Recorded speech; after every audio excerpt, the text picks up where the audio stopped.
Hey everybody, Kyle Bullock here, host of the podcast Crashed in Roswell, and I'm excited to announce that Season 2 of Crashed in Roswell is finally here. Today I'm going to give you a sneak peek teaser trailer of the second season of Crashed in Roswell. But before we get to that, make sure you go to Apple Podcasts, Google Podcasts, or wherever you get your podcasts, leave us a review, and make sure you hit subscribe so that you can stay up to date on every new episode of Crashed in Roswell Season 2. And you can also go to crashedinroswell.com where you can support the show by buying merchandise or checking out behind-the-scenes features of the podcast. Now today, I think you're going to enjoy this teaser trailer, and I don't want to delay you any further, so here is a teaser trailer for Season 2 of Crashed in Roswell. Hello, my name is Kyle Bullock, and this is Crashed in Roswell, Season 2. In this new season, I'll be tying up those loose ends I left you with and answering a question I've gotten a lot since the first season ended. How is John doing? You can expect more of what you loved in Season 1, an unbelievable story, little-known history about our infamous town, and questions that will leave you pondering about big issues. Before you listen to the new season, though, I better address one major issue. Is this story real? I've answered this question, kind of, in the Season 1 Q&A, but in case you skipped that one, here is the gist. I'm not going to say for certain. If I said it was real, some of you wouldn't believe me. If I said it was made up, others of you might still believe it was based in truth from somewhere. As we learned in Season 1, truth isn't as easy as fact in fiction. I've generally seen people fall into one of three categories after they listen to the show. I call them the truth camp, lie camp, and altered reality camp. So to enjoy Season 2, let me set it up for each of the three camps. If you believe every word I said was true, to the best of my knowledge, and these really were recordings between me and a man named John, you're in the truth camp. For you, Season 2 will be pretty straightforward. I'll talk about John, what happened after the interviews we did, and what happened to him after the podcast began to release in the summer of 2020.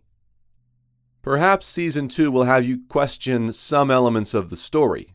That's okay. It had me questioning a lot too. But ultimately, a little doubt goes a long way to solidifying what we believe is true.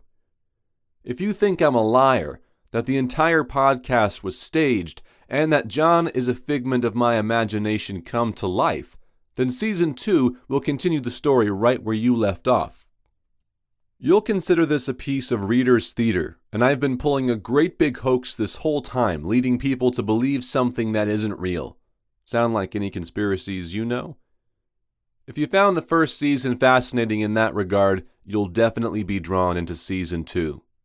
Expect a massive twist in the first episode that will lead us to some unexpected endings. And in the end, perhaps the story will give you pause to think and consider something bigger and deeper than all of us. Then there are many of you who believe this podcast is a mix between truth and reality. You think that there are elements of the story that are real, but have been dramatized to some effect in the show. I call you my altered reality camp. Like the story of the boy who cried wolf, which I talked about in Season 1, this podcast features a story that is true, but has been retold in order to communicate a deeper truth. For you, Season 2 will leave you pondering what is real and what is not. Some of you may switch camps in the new season. Some of you may confirm your beliefs. But where you land on your opinions of the story matters less than what you will do with the story. I will say that in all the comments and criticism I've received about the show, something was missing. You see, I love a good story, and this podcast became about sharing the Roswell story with the world. To do that, I wanted you, the listener, to feel like you were sucked into this Roswell conspiracy with the rest of us locals. So, I hid a breadcrumb trail throughout Season 1 that constantly pointed to a deeper reality about the podcast. And if you followed that trail, you would find the answers to most of the questions you've been looking for.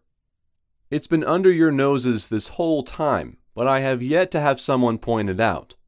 Perhaps you'll be the first. Perhaps this is just the start of your own research into questions unknown and stories left unfinished. If you told me a year ago that I would be neck-deep in UFO lore and controversy, I wouldn't believe you. I'm just a small-town jewelry store owner living in an infamous, if otherwise forgotten, city. But a lot changes in a year. A lot changes in a few months. And a lot has happened since we left off with John. Things have happened I didn't expect. I can't fully explain, and I still can't believe. What I thought Season 2 was going to center on changed in an instant, and I was sent on another roller coaster of new leads, goose chases, and conspiracy research. And I put all of it in 4 long episodes. So, I hope you're ready for Crashed in Roswell Season 2. Make sure you hit like and subscribe to stay up to date on the release of new episodes.